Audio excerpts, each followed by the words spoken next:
1년이 한 52주가 됩니다.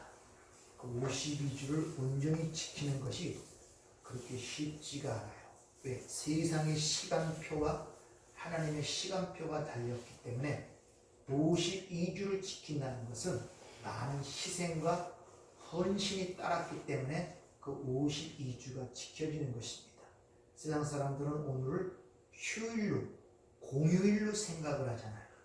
이게 세상의 시간표거든요. 근데 우리는 한 주가 시작되는 첫날, 첫 창조, 새로운 피조물이 되는 날이 알기 때문에 세상 것들을 희생하고 또 세상 것들을 허비하면서까지 여러분이 이 52주를 지켜 2020년 여기까지 온 것인 줄 여러분 압니다. 다시 한번 여러분들에게 축하를 드립니다. 쉽지 않은 일이에요. 자, 오늘도 하나님께서 일러주시는 말씀을 통하여 내가 누리는 평안, 내가 누리는 기쁨을 너에게 누리고자 이 말씀을 일러주시는 것입니다. 그러니까 하나님의 말씀을 들을 때 그것을 통하여 그 평강과 기쁨과 그 영생이라는 것을 우리 삶 속에 누려야 돼요. 여러분을 엇박하기 위하여, 억압하기 위하여, 어떤 굴레를 씌우기 위하여 이 말씀을 하는 것이 아니라 평안을 누리도록, 기쁨을 누리도록 이 말씀을 한다는 이 사실을 여러분이 잘 인식을 하셔야 됩니다. 이 말씀들을 통하여 특히 17장 주님의 마지막 이 기도의 모습을 통하여, 기도 속에서 하시는 말씀을 통하여 하나님의 백성, 그리스도인이 무엇인가에 대해서 정확하게 우리에게 정의해 준다는 걸 아셔야 됩니다.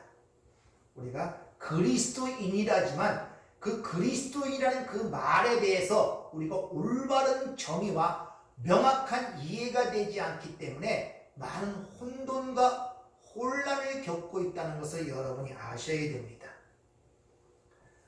일단 그리스도인들은 주님이 말씀하시기를 오늘 보면은 아버지께서 내게 주신 자들이라는 말로 시작을 합니다. 그들에게 지금 그들을 위해 기도하시고 그들에게 지금 어떤 것을 말씀하고 있다는 것입니다. 즉 그리스도에게 속한 자, 즉 다시 말하면 세상에 속하지 않은 자들에게 지금 오늘 이 말씀들을 하고 계시는 거예요. 근데 그렇게 하나님에 속한 자라서 이 땅에 세상에 속한 자들과 함께 이 세상을 살아가고 있어요. 참이기 우리 삶 속에서 그 선이 분명하고 명확하게 그어지지 아니하면은 항상 내가 세상에 속해 있는지 하나님께 속해 있는지 그것이 불분명하게 되니까 삶의 혼란과 혼돈이 오게 된다는 것을 여러분이 아셔야 됩니다.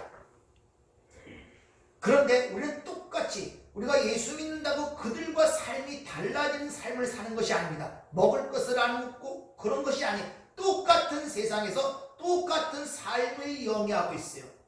일을 해야 되고 여러 가지 문제에 닥쳐야 되고 고민을 해야 되고 때로는 세상이 주는 여러 가지 사망의 증상들에 역시 우리도 경험하면서 체험하면서 살아가고 있다는 것입니다. 그러나 그리스도에게 속한 자들은 분명한 몇 가지 진리를 갖고 있어요. 즉, 이 우리가 마음을 기울이고 있는 이 세상이나 이 세상 것들이 사라진다는 진리를 갖고 있습니다. 그걸 알고 있다는 거예요. 그리고 이 세상과 이 세상에 자랑하는 모든 것들이 사라질 때 우리는 그 여정 속에서 어떤 것을 갖고 살아가야 되느냐? 진리에 대한 분명한 인식을 갖고 이 마지막 삶의 여정을 걸어가야 한다는 것을 아셔야 됩니다. 똑같은 삶을 살아가고 있지만 우리는 다른 시각을 갖고 그 삶의 여정을 걸어가고 있다는 것을 아셔야 돼요. 따라서 문제가 되는 것은 우리가 하나님의 말씀을 통하여 진리에 대한 분명한 이해를 갖고 그리고 앞으로 다가올 그날을 준비하며 현실 속에 우리 닥치는 모든 문제 속에서 그걸 두려워하거나 당하거나 혼란스럽지 않고 이 세상을 살아가야 한다는 것입니다. 일러주셨잖아요. 눈에 보이는 것들, 너희들이 이 세상에 의지하는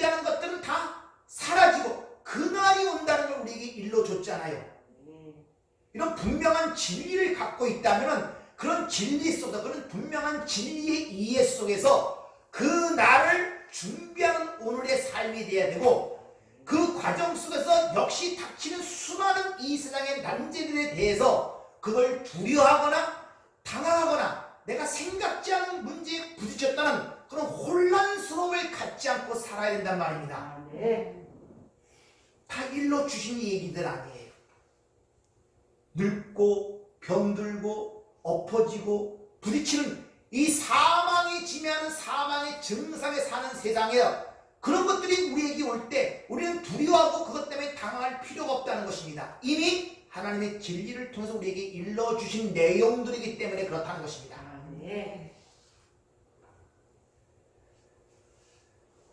무엇보다도 이 세상에 살아가면서 우리는 하나님의 특별히 사랑과 선택을 받은 자라는 걸 인식하는 게 굉장히 중요합니다.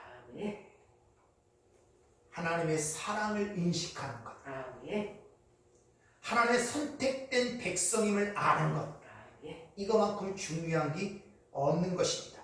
성경은 그 하나님의 사랑을 어떻게 표현하냐? 머리털까지 세신바 되었다 그러죠. 뭐같이 지킨다? 눈동자와 같이 지킨다 그러죠. 하나님의 당신의 백성들에 대한 사랑을 그런 말씀들로 우리에게 그 세신함과 그 절대적 우리를 돌보심에 대한 내용들을 그렇게 성경은 우리에게 일러주고 있다는 것입니다. 그걸 믿지 못하기 때문에 불안하고 두려운 거예요. 이 세상에 가장 지혜로웠던 왕이 누굽니까? 솔로몬이죠. 솔로몬. 가장 부와 영광을 누렸을 뿐만 아니라 가장 지혜로웠던 자가 솔로몬입니다. 그러니까 인간이 추구하는 모든 걸 가져 있던 사람이 솔로몬이라고 해요. 근데 솔로몬이 3가지 책을 썼어요. 첫 번째 책이 잠언서, 두 번째 책이 전도서, 세 번째 책이 아가서란 말입니다. 전도서는 세상의 지혜, 하나님의 지혜를 담아 그 하나님이 주신 지혜로 세상에 사는 지혜, 세상이 무엇인가를 그렇게 가르쳐주고 있습니다. 근데 그 잠언서 마지막 28장에 보면 이런 말씀이 있죠. 31장에 보면 누가 현숙한 이 여인을 얻겠느냐? 그 값은 진주보다 귀하니라. 이게 아내라는 말도 되는데 바로 그때 현숙한 여인, 아내라는 것에 누굴 뜻하겠습니까? 하나님의 백성, 예수의 신부, 저와 여러분을 얘기하는 거예요. 누가 앞에서 이런 걸 깨달아서 때를 따라 자기 종들에게 그런 양식을 나눠줄 현명한 아내를 얻겠느냐? 그런 아내는 진주보다 귀하다. 바로 저와 여러분을 얘기하는 거예요. 그게 잠언서 내용이란 말입니다. 그 다음 장이 뭐냐? 전도서예요. 그렇게 하나님에 의하여 지혜와 진리를 아는 자들은 이 세상이 어떠함을 깨닫는 자예요. 그래서 이 세상에 해아래 모든 수고하는 것이 헛되다는 사실을 알게 된단 말입니다. 그래서 그들의 인생이 어떠함을 바로 전도서 마지막 12장에 아주 서정적으로 표현해요. 맷돌 돌리는 소리가 없어지고 뭡니까? 이빨이 다 빠져갖고 음식을 먹지 못하는 상태, 창이 닫혀 어두워지고 눈이 흐려진단 말입니다. 새소리와 오락소리가 사라지고 재미가 없어져요.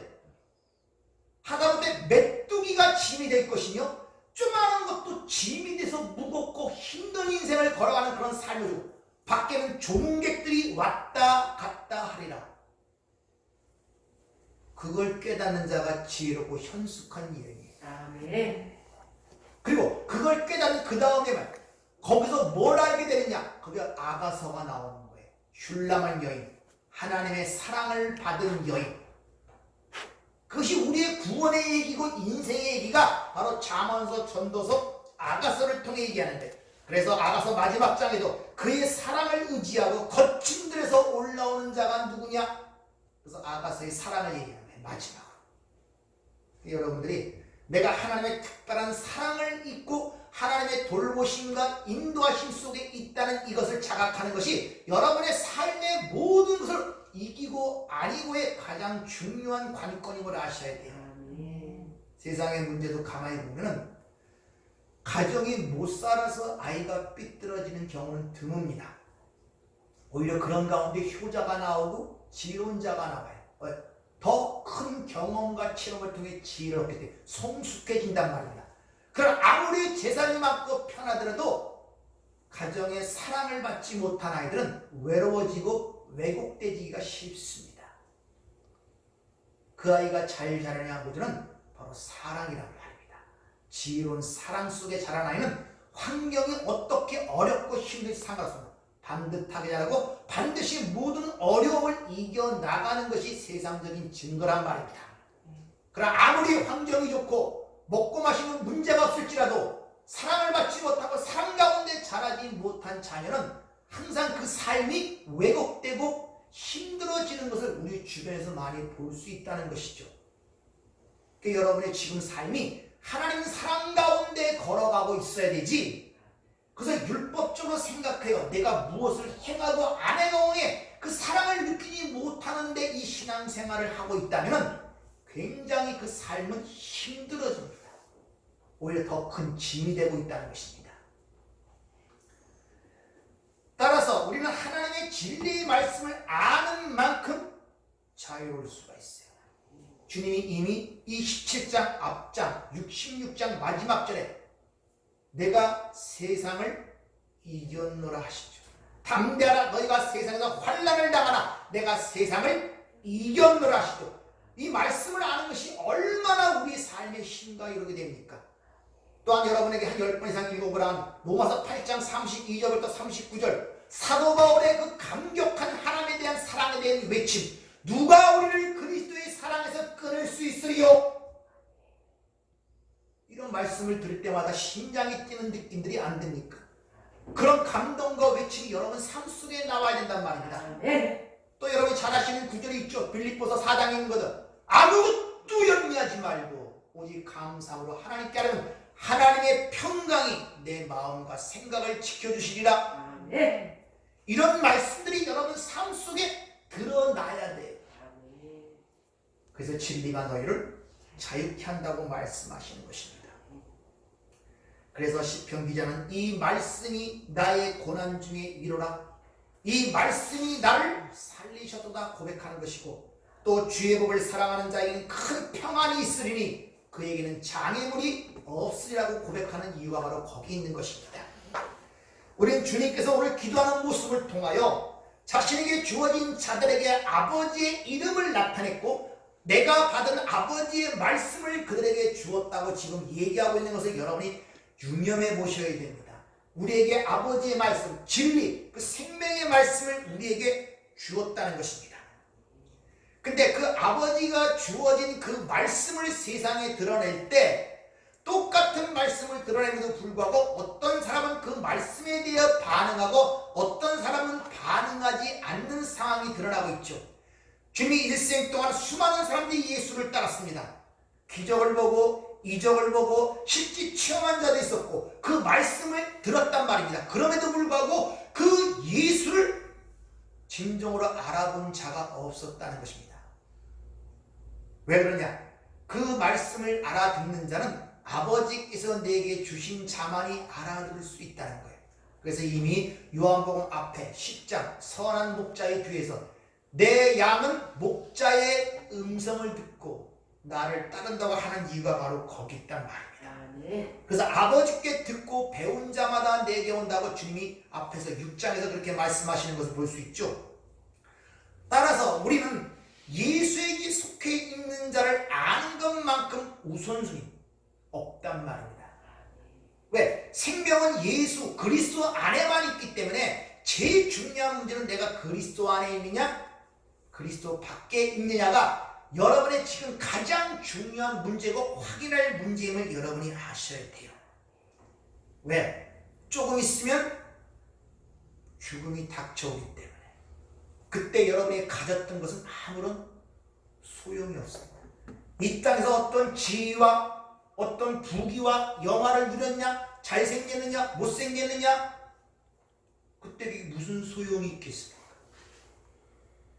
그때는 세상에 속하였는가 그리스도에게 속해 있는가가 가장 중요한 것입니다.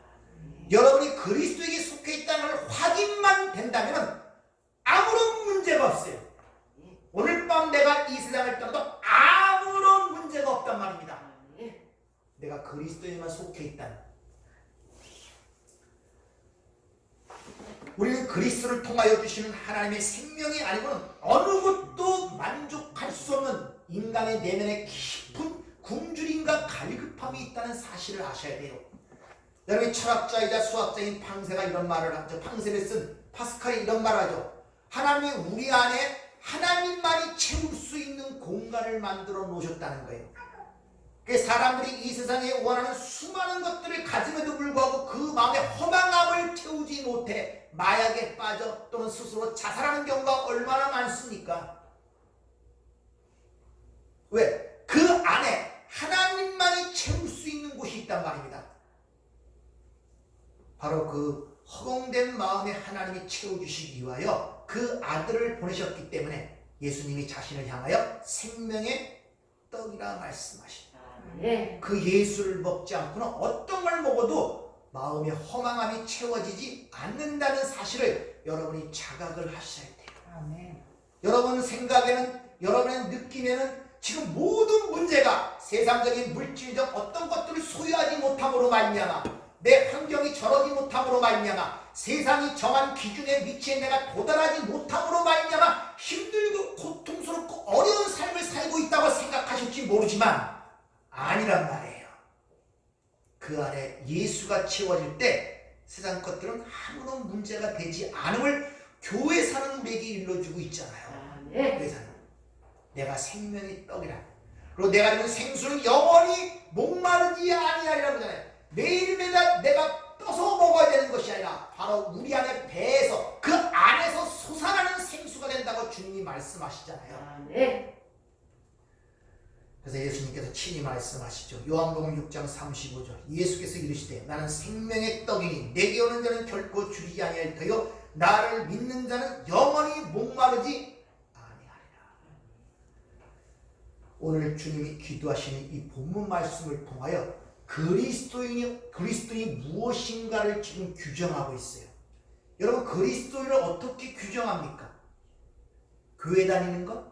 예배 다녀가는 것? 세례 받은 것? 내가 이상한 체험과 경험을 한 거예요? 아니면 내가 예수 믿기로 결단하고 결정한 거예요? 뭘 갖고 그리스도인이라고 여러분 규정하고 계십니까? 네? 오늘 기도를 통하여 말씀하시는 걸 보면 절대 어떤 체험과 경험의 차원이나 내가 결단과 결심했다는 차원이나 그런 차원에서 그리스도인을 정의하고 있지 않는다는 것에 여러분의 주의를 기울이셔야 돼요. 이미 내가 영생을 말씀드릴 때 말씀드렸죠. 영생이라고 하면 대부분이 생각하는 것이 그냥 시간적으로 영원히 산다는 개념 속에서 영원을 생각하고 있는데 오늘 주님의 말씀에 의하면 그 영생이라는 것은 그런 시간적 개념에서 설명하고 있지 않는다는 것을 말씀드렸잖아요. 참 대신 아버지께서 아버지와 아버지 보내신 자를 아는 것이 영생이라고 주님이 분명히 말씀한 똑같은 차원이란 말입니다. 오늘 지금 주님께서 기도를 통하여 말씀하시고 우리 그리스도인이 되는 것은 바로 아버지의 이름을 나타난 자들에게 또 아버지의 말씀을 주어졌다 그러죠.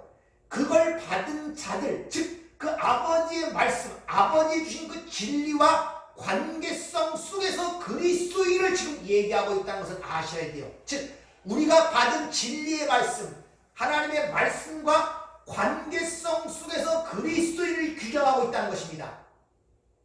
그 말씀과 관계가 없으면 그리스도인이 아니라는 거예요.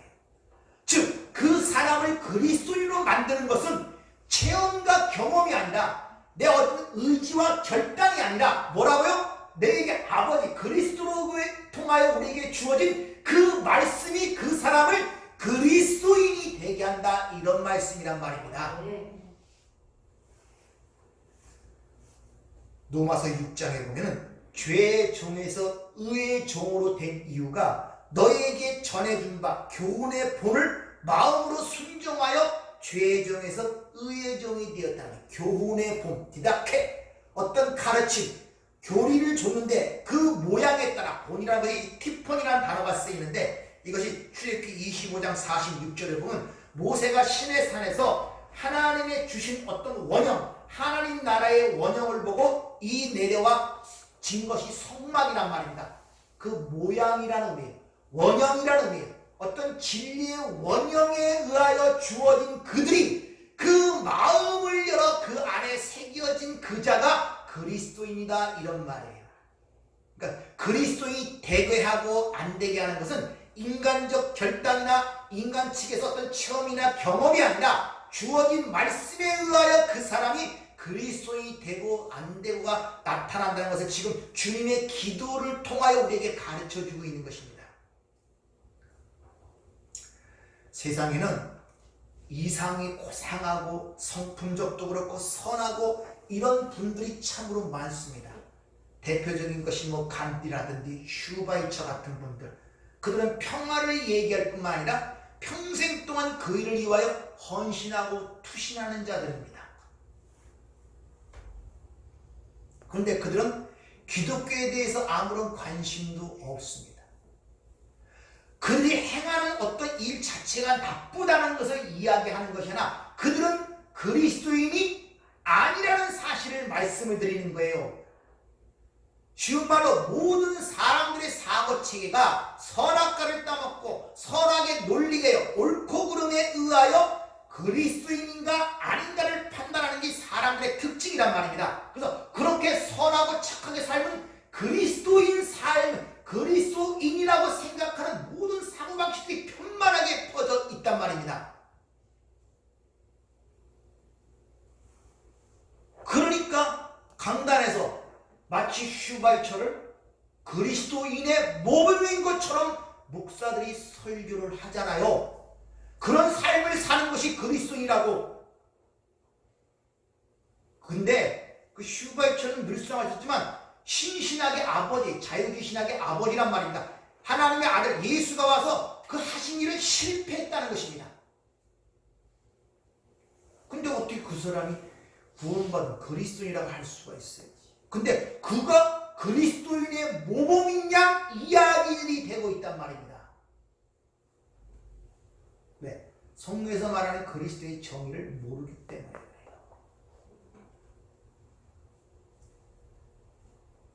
다시 말하면 그리스도인은 그리스도에 의하여 주어진 진리와 관계를 갖고 있는 자들이란 말입니다. 말씀과 관계를 갖고 있는 자들이란 말입니다. 말씀이 곧 생명 아닙니까? 그래서 아버지께서 내게 주신 말씀을 저들에게 주었으며 저들은 아버지의 말씀을 지켰나이다 이렇게 이야기를 해요. 지키다, 보존하다 이런 말이에요. 그에게 생명을 줬는데 하나님의 그 가치를 알게 됨으로 말하면 그걸 빼앗기지. 지키다, 텔레오라는 단어는 doing, 어떤 인간의 행위를 얘기하는 것이 아니라 감옥에서 죄인이 탈출하지 않도록 감옥을 지키는 그런 형상, 아니면 밖에서 나의 것을 소중한 것을 빼앗기지 않도록 보존하고 지키는 것을 텔레오, 지킨다 이렇게 이야기를 하는 거예요. 하나님에 의하여 여러분의 진리의 말씀, 생명의 말씀이 지금 주어져 들어갔는데 그 가치를 모르니까 자꾸 뺏기는 거예요. 그 씨 뿌리는 비유에서 나오죠. 길갑밭에 떨어져 갖고 새가 와서 맨날 채간다는 거예요. 마음이 다 뺏어간다. 새싹거든. 그런 형국이란 말입니다. 같이 모르니까. 그래서 돌짝밭도 나오고 길갑밭도 나오고 가시덤불만 나오는 거예요. 우리는 그런 여러 가지 상황을 통하여 그렇게 주어지는 말씀들이 얼마나 많이 빼앗겨져 나가는지를 여러분들이 자각들을 하셔야 돼요. 진짜는 뺏기고 가짜를 갖는 거예요. 그게 버가모 교회의 문제 아닙니까? 내가 너에게 진리의 말씀을 주었는데 오히려 그걸 버리고 니골라다 발람의 교훈을 지키는 자가 있도다 이 이야기를 하잖아요. 그러니까 여러분이 지금 간직하고 있는 것들이 무엇인가를 봐야 돼요. 여러분은 이 땅에 태어나서 이 땅에서 배우고 이 땅의 것들로 인하여 여러분의 가치관과 인생관과 세계관이 형성이 되어 있어요. 쉬운 말로 살과 피가 되어 있는 것이 이 땅이란 말입니다. 그게 쉽게 빠져나가겠습니까? 그러니까 하나님의 말씀이 들어가게 되면 그게 양날이 설돼서 그것들을 하나하나 잘라내는데 이게 싫어요. 아프단 말입니다. 그래서 전쟁은 밖에서 일어나는 것이 아니라 내게서 일어나는 거예요. 어마어마한 전쟁이 내 안에서 일어난단 말이에요. 그걸 인식하고 사셔야 된단 말이에요. 그걸. 그리고 편을 들어줘야 돼요. 어느 쪽? 성령의 소욕을 따라야죠. 육체의 소욕이 아니라. 그 싸움을 올 1년 동안 해오신 거예요. 쉽게 말하면 오늘 한 주간 시작되는 첫날 지키면도 그런 싸움이 일어나요. 수만 가지 일들이 그 삶을 통하여 그것을 혼탁하게 하려고 이야기를 한단 말입니다. 우리에게 주신 그 말씀, 구원의 복음을 얘기해요. 생명의 말씀이라고도 얘기하는데 사도행전 13장 26절에 보면 사람들이 구원의 말씀을 우리에게 보내셨거늘 그들이 예수와 선지자의 말을 알지 못하여 오히려 선지자의 말을 응하게 하였다 이렇게 이야기를 하죠. 그 구원의 말씀을 보냈는데 그것을 이해하지 못함으로 말미암아 오히려 예수를 정죄하여 죽임으로 말미암아 선지자의 말을 응하였다. 이렇게 사도 바울이 이야기를 하고 있는 것을 볼 수 있습니다. 따라서 여러분들이 주어진 말씀과 여러분이 지금 어떤 관계를 맺고 있는가를 봐야 돼요. 다시 말하면 여러분이 판단하고 선택하고 나가는 모든 생각과 사고방식이 지금 무엇가 인도하고 있는가를 봐야 된단 말입니다. 어떤 문제가 생겼을 때마다 그 문제를 보고 판단하고 결정하고 선택하는 모든 기준과 토대가 하나님이 주어진 말씀인지 이 세상으로부터 자라오면서 내가 배운 경험과 체험과 세상적인 지혜인지를 봐야 된단 말입니다. 근데 하나님의 지혜는 세상에 볼 때 어리석은 것으로 보여요. 정반대란 말입니다. 한쪽은 내가 사는 지혜고 한쪽은 내가 죽는 지혜이기 때문에 어느 쪽을 선택하게 되겠습니까? 내가 사는 쪽으로 선택하게 된단 말입니다. 아니, 그것이 네가 살고자 하면 죽을 것이요 네가 죽고자 하면 살 것이요 그걸 선택하면 안 돼요. 내가 죽는 쪽을 선택해야지. 따라서 우리 그리스도인이라면은 이 세상이 얘기하는 것처럼 어떤 보이는 선행이나 앞에서 얘기하는 성인의 어떤 삶의 모습이나 삶의 형태나 그거의 우선순위를 기울일 게 아니라 쉬운 말로 성육신, 동정녀 탄생, 예수의 순환과 죽으심, 부활과 승천, 재림 이거에 먼저 관심을 기울이고 그거와 관계를 맺고 살아야 함을 우리에게 일러주고 있는 것입니다. 지금 성탄에 되어 있어요. 이 세상은 다 누구를 위해? 예수를 드러내기 위해 만물이 창조되었다고 그러죠. 그럼 이 세상의 모든 역사는 뭘 얘기하냐? 예수의 일생을 이해하겠네요. 그럼 예수의 성육신, 이 땅의 고난과 십자의 죽으심, 부활, 승천, 재림 이것이 세상의 이야기예요. 이게 이 만물이 존재하는 이유고 그것이 여러분의 삶의 경험을 통하여 인생을 통하여 그려내는 모습이란 말입니다. 다른 게 아니라 내가 이 인생을 어떻게 하면 착하고 선하게 살고 남에게 칭찬받고 살고 거기에 도움이 필요하여 교훈이 필요하여 가르침이 필요하여 예수를 믿는 것이 아니란 말입니다. 여러분 제발 여기서 벗어나셔야 돼요. 성경 말씀은 우리에게 어떻게 잘 살고 행복하게 살고 문제없이 사는 그런 처세술을 가르치는 것이 아니라 인간의 선행과 공로를 잘 충족하고 충동질하여 어떻게 하면 구원의 길을 이루는 걸 가르치는 어떤 교훈서가 아니라 생명의 말씀이야. 자체가 생명이란 말이야. 여러분들 성탄의 그 본문 말씀이 뭐였습니까? 이틀 전인데 그것도 여러 절에 난 딱 한 절 있었는데 14절 요한복음 1장 14절 말씀입니다. 이틀 지났어요. 그리고 자그마치 1시간 동안 얘기를 했어요. 뭡니까? 말씀이 육신이 되어 우리 가운데 거하시고 우리가 그 영광을 보니 아버지 독생자의 영광이요 은혜와 진리가 충만하다 믿습니까? 아멘. 여기에 먼저 관심을 기울여요. 여기서. 그렇기 때문에 동정녀 탄생이라든지 성육신이라든지 십자가의 죽음, 또 죽음 가운데 부활, 그런 것을 말도 되지 않는 일이 어떻게 사람에서 그런 일이 일어날 수 있어? 이런 말을 하지 않아요. 진리와 관계 있는 사람들. 근데 믿는 사람이라고 하는 조차도 그렇게 어떻게 동정녀가 사람을 아기를 낳아? 그래서 그것이 유명하죠. 알마 논쟁. 동정녀라는 것이 동정녀가 아니라 그냥 처녀. 동정녀와 처녀의 차이가 뭡니까, 여러분? 처녀는 결혼 안 한 자가 처녀예요. 처녀가 아이를 낳잖아요. 무슨 말입니까? 남자와 관계를 가져 낳는 거예요. 다만 결혼을 안 해서 유부녀나 아니면 법적인 그거 할 뿐이지, 그런 걸 보통 처녀라고 해요. 동정녀는 남자를 모르는 자. 그러니까 어떻게 남자 없이 애를 낳을 수 있냐, 그런 일이 일어나서 그건 아니라 어떤 교훈을 가르치기 위하여 그렇게 준비한 것이, 그러니까 그건 동정녀라고 번역하면 안 되고 알마, 처녀라고 번역해야 돼. 이렇게 논쟁이 일어나니까 헛하지 걸 표현시켜서 말도 안 돼. 어떻게 처녀야? 어떻게 무리를 사람이 걷냐? 이건 중력법칙, 물리법칙을 벗어나는 건데, 그건 다만 얇은 갈대 숲이었기 때문에 사람들 보기에 거기 걸어가는 것을 무리를 걷는 것처럼 보였을 뿐이야 라고 자꾸 이야기를 하는 거예요. 오병이의 기적도 야 어떻게 떡 5개 물고기 2마리로 사람을 5,000명 12마리나, 말도 안 돼. 어떤 가난한 자가 하나를 내놨더니 다른 사람들이 감동을 받아서 자기 것들을 다 내놓음으로 말미암아 그렇게 먹은 것을 그렇게 표현한 거예요. 얼마나 우리 인간적 이성에 맞는 말을 합니까? 그렇게 얘기를 한단 말이에요. 그건 하나님의 주어진 말씀과 관계없는 자들의 말이란 말입니다.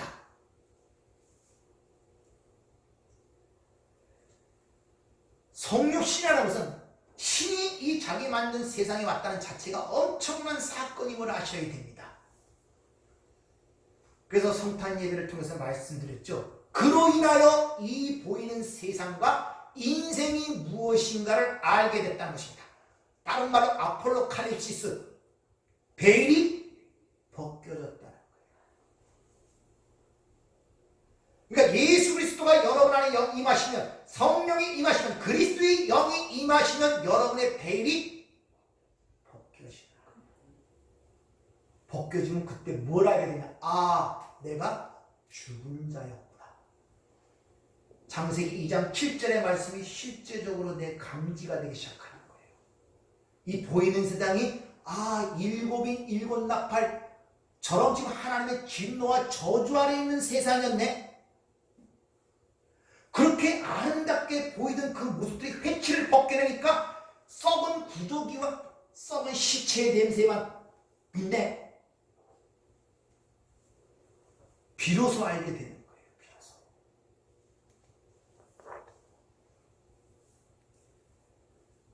그래서 예수님의 탄생이 우리에게 주는 메시지에서 성탄 예배 때 설교 말씀을 드렸죠. 모르시는 분들은 제 블로그에 가서 설교문 한 100번씩 읽어보세요. 좀 읽어보세요. 좀 관심을 가지란 말입니다. 뭐가 그렇게 바쁘세요? 하도 바쁘니까 이 코로나19를 내가 다 잡아두잖아요. 하나님이. 뭐 이렇게 세상에 바쁘냐 너희들? 또 뭔가 메시지를 막 못 깨달으니까 계속 이러는 거예요. 여러분 하나님 말씀에 가짜는 더 잡아둡니다. 꼼짝도 못하게 이제. 바쁘지 마세요. 세상에 바쁠 거 없어요. 이제 그 나이 되면 이제 놀 때 됐지 무슨 바쁩니까? 좀 관심을 갖고 이게 진짜 그러한가? 베레아 사람처럼 한번 관심을 갖고 상고를 해보란 말입니다.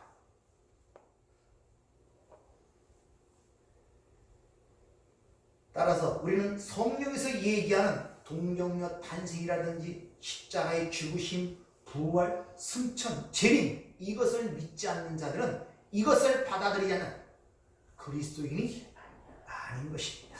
아무리 그 행위가 선행이 많아서 칭송받을 행위라도 아니란 말입니다. 세상은 행위로 인하여 뭡니까? 우리를 그거 하지 않습니다. 잘 보세요. 밥 퍼주고 옷 주는데 누가 우리를 돌을 던집니까? 못 먹고 그러면 세상에 의하여 동정심을 발휘해서 도움을 얻는다니까요. 근데 세상에 속하지 않은 거로 너희가 도리어 택함을 물어 세상이 너희를 미워한다. 왜 미워하겠습니까? 밥 퍼주고 옷 주는데 좋은 말 해주는데 잘 될 것이다. 위로해주고 그러는데 왜 돌을 맞아요 우리가? 왜 핍박을 받습니까? 아니에요. 그 실체를 드러내기 때문에 그래요. 그래서 자신의 그런 모습을 인정하는 게 얼마나 힘든지 몰라요. 잘못했을 때 왜 잘못했다고 얘기하기 힘들어하니까 자존심. 본인은 알아요. 자존심 때문에 알아요. 죽으면 죽었지 않아요. 그걸 꺾기 싫어서. 인간들은 다 그것 때문에 살아가요. 그 알량한 자존심, 그 자아 때문에 거기 죽어야 되는데. 오늘 보면은 8절의 혈번. 나는 아버지께서 내게 주신 말씀들을 그들에게 주었사오며 그들은 이거를 받고 내가 아버지께로부터 나오신 줄을 참으로 아오며 아버지께서 나를 보내신 줄도 믿었사옵니다. 내가 아버지께로 나온 줄 아오며 이걸로 끝냈어도 되는데 또 반복하여 아버지께서 나를 보내신 줄을 믿었사옵나이다 이렇게 얘기해요. 아니 아버지께로 나온 것이나 아버지께서 보낸 것이나 뭐 말씀으로 보면 그게 그거잖아요. 근데 아버지께서 나왔다 그러고 아버지께서 보내셨다 그래요. 자신이 아버지가 기원이며 보냈다는 것은 여기서 아폴로 스텔로 이 보낸다는 단어가 헬라에서 헬라에 두 개가 쓰는데 펜포 그냥 단순히 보내는 행위를 지칭할 때 펜포라는 단어를 쓰고 아포스텔로라는 단어는 어떤 특별한 목적을 위하여 이유와 임무를 주어 보낼 때 즉 사명을 주을 때 아폴로스텔로라는 단어가 쓰여요. 그래서 사도를 아폴로스텔로스 이렇게 합니다. 그러니까 예수님이 어떤 사명을 갖고 왔음을 가리키기 위하여 아버지께서 나를 보내신 줄을 믿었사옵나이다 이렇게 하는 게 다시 말하면 아버지께서 어떤 사명과 임무를 주어 내가 이 땅에 왔음을 그들이 믿었다 이런 말이에요. 앞에서 얘기하죠. 주님이 오신 사명이 뭡니까? 내게 주신 자들에게 영생을 주게 하시려. 하나님 나라의 상속자로 주시기 위하여. 우리 잘 아시는 죄사함을 주기 위하여. 이 사실을 믿는 자가 바로 그리스도이란 말입니다. 그분이 그런 걸 주시러 왔단 말이에요. 그걸 주시러 온 거예요. 그걸. 근데 그것을 달라고 그것을 요구하는 게 아이테오 구하라. 그럼 주실 것이요 그 말인데 우리는 그건 상관없고 다른 걸 달라 그러잖아요. 다른 걸. 내가 필요한 거. 이 세상에서 내가 필요한 거. 내가 원하고 내가 기준대에 세운 것들을 달라고 원하잖아요. 거기에는 관심이 없고 영생을 주시러 와서 왔다는 사명하거든. 그 영생을 주셨는데 그 영생에 대한 관심이 없지 않아요. 그래서 지난 영생이 무엇인가 얘기할 때 단순히 이 땅을 역적 잘 살다가 내중에 어떻게 부활하여 그 육체를 갖고 영원히 사는 정도로 영생을 이해하고 있으니 영생을 주어 누리게 하는데 그걸 누리지 못하고 살아간단 말입니다. 그 영생이란 말이 뭐라고 얘기했습니까? 영원한 시간의 개념이 아니라 그리고 모르니까 못 누리는 거예요. 여러분들 영생은 여러분의 현재 상태, 어떠한 상태로 살아가냐 그것이 영생이란 말. 어떠한 상태. 다시 말해 오늘 말씀 진리와 관계 속에 살아가는 그 상태가 영생의 상태란 말입니다. 그 진리를 가진 자들은 이 땅에서 나타나는 모든 현상과 변화에는 아무런 상관이 없어요.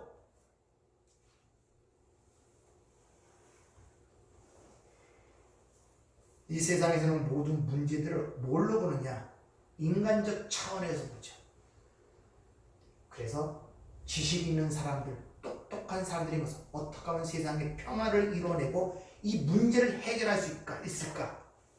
그래서 수많은 연구와 노력을 통해 수많은 책들이 나오고 수많은 위원회가 만들어지고 수많은 제도가 형성되며 수많은 것들이 지금도 만들어지고 있습니다. 왜? 인간 문제들을 해결하기 위하여 인간적 차원에서. 그러나 성경은 단호하게 얘기합니다. 하나님이 주신 해결 방법은 예수 그리스도밖에 없다는 거예요. 아멘. 왜? 왜 그분밖에 없습니까?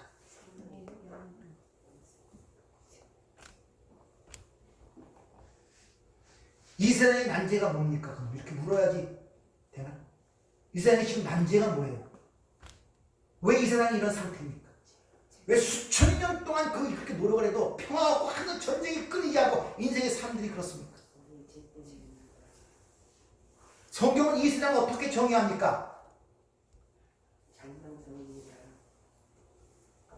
복음의 첫걸음이 뭐라 그랬습니까? 뭘 깨닫는 것? 예수가 와서 베일을 벗겼더니 이 세상이 어떻게 드러나더라? 하나님의 진노와 저로왔음이 드러나더라. 아, 인간은 살아있는 게 아니라 죽은 자로 드러나더라. 먼지로 드러나더라. 그게 인식지 못하니까 인간의 힘으로 자꾸 뭘 하려고 그러는 거예요. 아니, 생각을 해봐요. 하나님의 진노와 저주가 있는데 인간의 힘으로 그게 해결됩니까?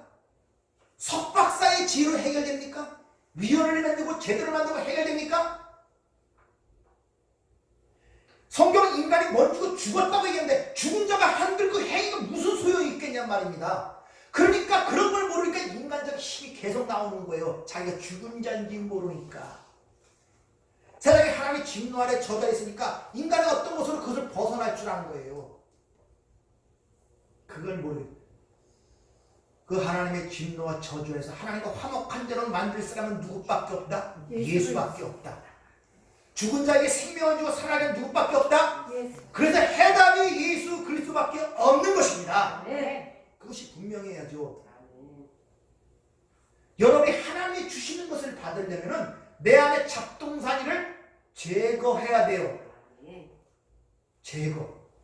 내가 비워져야 그분이 채워진단 말입니다. 세상은 그걸 모르잖아요. 베일이 쌓인 채로 보는 거예요. 회칠한 무덤, 회칠한 것만 보는 거예요. 왜? 그들에게 계시가 되지 않았기 때문에 눈이 열려 눈에 비늘이 벗겨지지 않았기 때문에 소경이기 때문에 보지를 못한단 말이에요. 그러니까 자기 소경인 입장에서 모든 방법을 강구한단 말입니다. 부단히 역사가 그걸 증명하잖아요. 계속 같은 일을 반복하잖아요. 그래서 해 아래 새 것이 없다. 그러는 거예요. 옛날 했던 방식으로 똑같으라는 거예요. 인간의 진정한 문제를 해결하지 못한다는 것입니다. 기본적 그리스도인은 이 세상을 하나님이 창조하시고 통치하시고 다스리고 계시다는 것을 기본적으로 알고 있는 자들 아닙니까? 그런 기본적 진리 아래서 모든 사고방식을 보는 눈과 시각을 세계관이라고 얘기하는 것입니다. 세상은 저절로 돌아가는 것이 아니라 사기들이 그냥 나타나는 것이 아니라 인간의 출생과 사고와 죽음이 그냥 되는 것이 아니라 하나님의 다스림과 통치와 섭리 속에 일어난다는 시각을 갖고 그 문제를 바라봐야 제대로 봐야 된단 말입니다. 그러니까 세계관이 바뀌지 않으면 못 보는 거예요. 그런 진리들을 알고 계시면서 왜 그런 시각으로 모든 걸 파악하고 보지 않냐 이 말이에요. 내 말은. 여러분의 인생도 마찬가지고. 그래서 한 주마다 와서 그렇게 이 말씀에 의하여 여러분의 사고방식이 난도질 당하는 거야. 그걸 바꿔주기 위해서.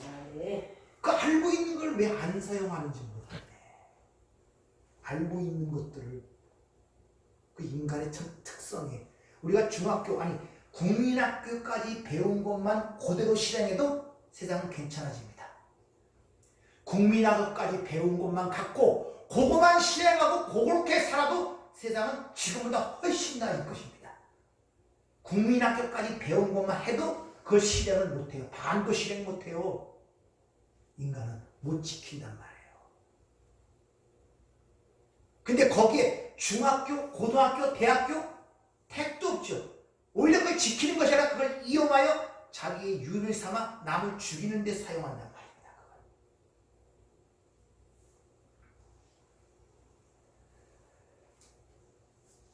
7절 말씀을 통해서 보면 아버지께서 내게 주신 것들이 다 아버지께서 나온 줄 저들이 알았나이다 그러죠.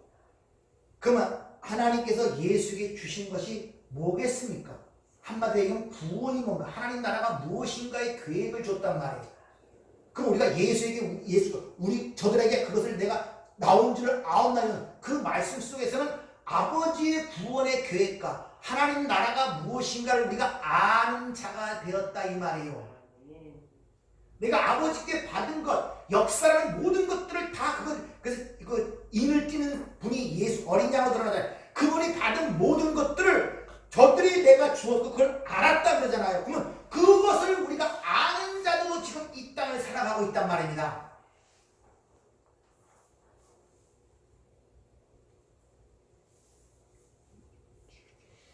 따라서 우리 그리스도인이라는 것은 우리 속에 있는 소망이 무엇인데에 대하여 묻는 그 사람들에게서 그 소망에 대해 설명할 수 있는 자가 되었단 말입니다.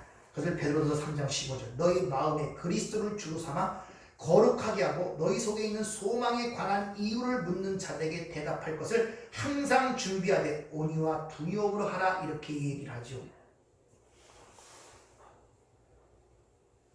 그러니까 여러분이 지금 만나는 사람들에게 당신이 가진 소망이 뭐요? 당신이 가진 말씀이 뭐요? 당신이 가진 진리가 뭐야 할 때 그걸 설명해 줄 수 있는 사람이 그리스도이란 말입니다. 그런 소망에 대한 이유를 설명해 줄 수 없는 사람이 예수를 전하게 되면 그 예수가 어떤 예수가 되겠습니까? 세상의 예수가 되는 거예요. 복 주고 행복하게 해주고 뭐 해주고 축복해주는 이 땅의 삶에서 고집 꼭대기로 올려주는 성공시켜주는 그래서 자꾸 요셉을 총리 꿈을 꿔라 애굽의 총리 세상의 총리를 만들어줬지 않느냐 이런 얘기가 나오는 거예요.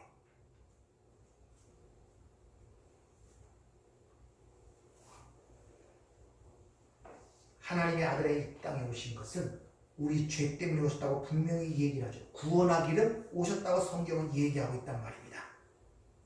이 말은 우리 죄에 대하여 생명에 대하여 용서받고 그 생명을 받을 수 있는 유일한 길은 하나밖에 없다는 사실을 안다는 것입니다. 죄 사함을 받고 생명을 받는 길은 예수밖에 없다는 사실을 아는 자가 그리스도이란 말입니다.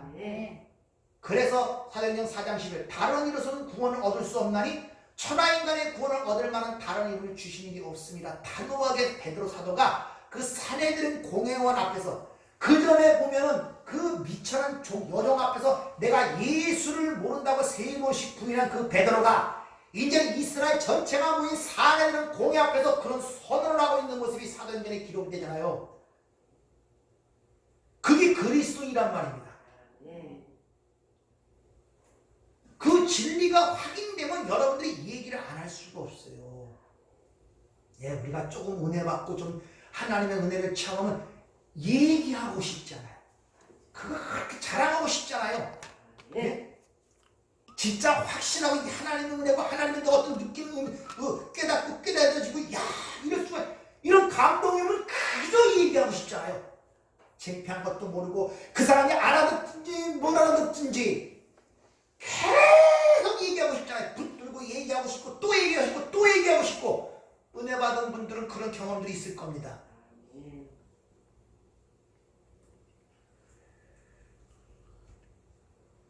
그래서 기독교는 특징이 뭐냐? 받는 거예요. 아시겠습니까? 보혜사 성령도 거저 주셨지. 아들을 주셨지. 아들 안에서 하나님 자신을 주셨지. 하나님 나를 주셨지. 기독교는 받는 것입니다. 그래서 기독교는 하나님이 여러분 삶 속에 개입해 들어오신 거예요. 그 말은 무슨 말이냐? 그 영원한 하나님 나라가 여러분의 유한한 인생 속으로 침투해 들어와 있단 말입니다. 그러니까 내 인생은 지금 영원한 하나님 나라를 살고 있는 거랑 마찬가지란 말입니다. 지금 이 삶이. 그러면 자꾸 하나님에 의하여 그 나라로 끌려져 올라갈 때 이 세상이 점점 조만하게 보이지 않겠습니까? 끝과 끝이 보이지 않던 자가 비행기를 타고 공중을 올라갈수록 세상이 보이기 시작하네. 내가 살던 이 도시가 인천이 요만한 거였어? 야, 코리아, 한국이 요만한 거였어?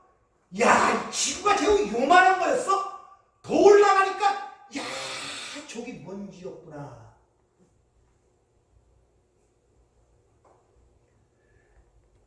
그래서 나사에 가면은 첫 번째 그 인공위성을 띄워서 그거 할 때 엄청난 사람들의 반대에도 불구하고 가는 방향을 돌이켜 사진을 찍으려고 그러면 그 비용이 어마어마하게 든답니다. 근데 그 당시 책임자가 그 모든 반대를 무릅쓰고 그 비용을 들여서 사진을 찍었어요. 자, 끝에 이 지구가 먼지보다 작은데 빛이 반짝반짝 나는 저기 지구예요. 그걸 나사에 찍어놨어요. 지금 세상이 그렇게 보이십니까? 여러분 삶 속에 하나님이 들어오셔갖고 여러분 지금 장악하여 여러분 지금 하나님 나라를 이끌어가는 과정 속에 있단 말입니다. 그럼 좀 점점 세상부터 멀어지면서 세상이 보여야 되죠. 그렇게 애타고 의지하고 집착하고 그렇게 노력하고 그런 것들이 점점 야 별거 아니네. 왜 저것 때문에 내가 이렇게 고통스러워했지? 원래 저게 인생인 줄 알았는데 야 저렇게 선하게 보이기 이렇게 추잡한 거였구나. 점점 작게 보이네. 내 중에 누구만 보이겠습니까? 하나님만 보이는 거예요. 이것이 제일 파루지아라는 것입니다. 예수님 재림할 때 육체 밖에서 그 재림하는 예수를 보면 심판입니다. 아시겠습니까? 그때 심판의 주로 영광의 주로 오시기 때문에 다 눈으로 보는 자마다 거기다 발 밑에 숨잖아요. 어떻게 하면 우리 진노를 피하니까? 재림은 내 안에 계신 예수가 얼굴을 확실히 아는 그 순간이 믿는 자들에겐 재림이란 말입니다. 저 우주 공간에서 구름을 타고 오는 그런 것이 아니라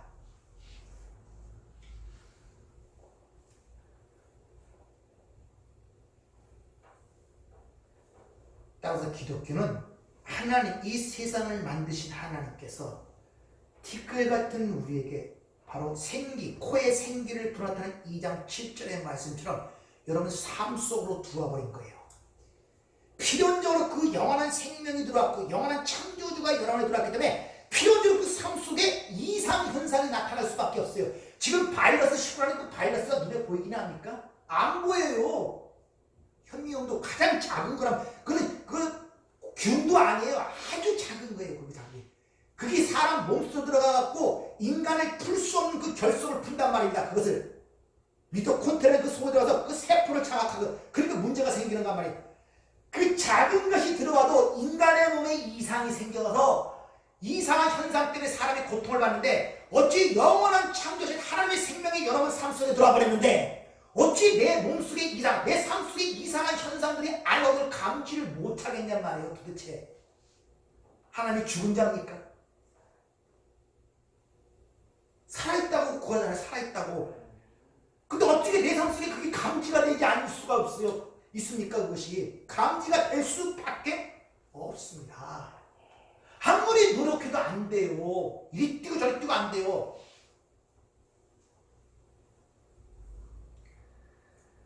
그래서 고린도서 3장 2절에 보면 고린도 교회 사도 바울이 이렇게 표현해요. 너희는 우리 편지라 우리 마음에 썼고 무사람이 알고 읽는 바라. 너희는 우리로 말미암아 그리스도의 편지니 이는 먹으로 쓴 것이 아니요 오직 살아계신 하나님의 영으로 쓴 것이며 또 돌판에 쓴 것이 아니요 유기의 마음판에 쓴 것이라 이렇게 이야기를 합니다. 아멘. 마음판에 썼다는 것. 아멘. 따라서 여러분의 모든 삶의 영역은 언제나 진리가 우선순위가 되고 그 진리가 여러분의 삶을 인도하고 자기 앞에 두기 때문에 시편 기자가 이렇게 고백합니다. 주의 말씀이 내 발의 등이요 내 길의 빛입니다. 내가 주께 범죄하지 아니하려 주의 말씀을 내 마음에 두었다. 아멘. 이게 그리스도인이에요. 아멘. 그게 아버지의 말씀을 너에게 주었다는 것이다. 아멘. 믿습니까? 아멘. 따라서 여러분이 그걸 받은 자라면 이 세상에 의하여 그걸 빼앗기지 않도록 지키란 말입니다. 보존하란 말입니다. 그것을 강하게. 그걸 지키지 못할 때 바로 버가모교회 같은 그런 문제가 생기는 거예요. 빌라델비아 교회는 이렇게 얘기를 하죠. 너가 작은 능력을 가지고 내 말을 지키며 내 이름을 배반하지 아니했다고 칭찬하면서 내가 너를 지켜 시험 때 내가 너를 보호하겠다 이런 약속의 말씀을 하시는 것을 볼 수 있단 말입니다. 여러분은 그리스도인으로서 아버지의 이름뿐 아니라 이름이 상징하는 것은 그분 자체, 그분의 인격과 존재성을 대표하는 게 이름이라는 의미 속에 포함됐다 그랬죠. 그분과 그분의 말씀을 받은 자로서 지금 이 땅을 살아가고 있는 거예요. 근데 그 받은 말씀이 무엇인가? 그리고 그게 정말 내가 믿는가? 그리고 그 말씀과 내 삶이 지금 관계를 갖고 있는가? 이런 문제들. 더 나아가서 그것을 내가 소주, 그 가치를 알아. 세상으로부터 빼앗기지 않기 위하여 보존하고 지키고 있는가? 그런 자들이 환난의 때 그 말씀이 너희를 지켜줄 것이라는 것입니다. 그래서 주님께서 요한복음 16장 34절 얘기하죠. 이것을 너에게 이르는 것은 너희로 내 안에서 평안을 누리게 하려 함이라. 세상에서 너희를 환난을 당하나 담대하라. 내가 세상을 이겼노라.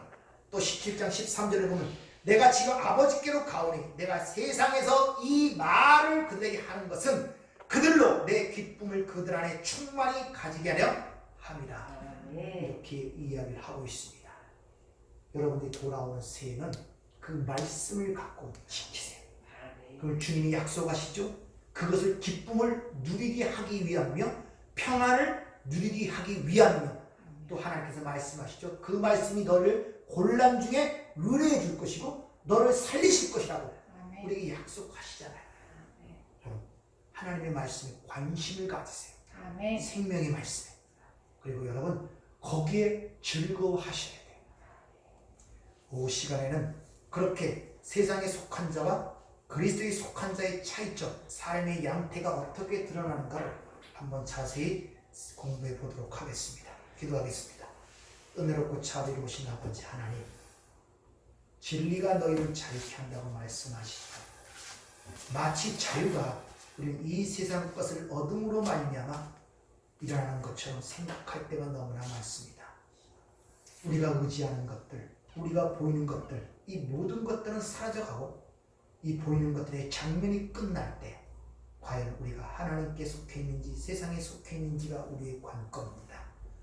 하루하루 확인하는 저희가 되게 도와주시고 그 진리가 내 삶 속에 내 삶의 지표가 되고 방향이 되고 내 삶의 힘의 원동력이 되어서 진리가 너희를 자유케 한다는 말씀처럼 세상으로부터 자유로운 삶을 통하여 하나님의 영광이 되는 삶이 될 수 있도록 저희들을 축복하여 주시옵소서. 예수님 이름으로 기도하옵나이다.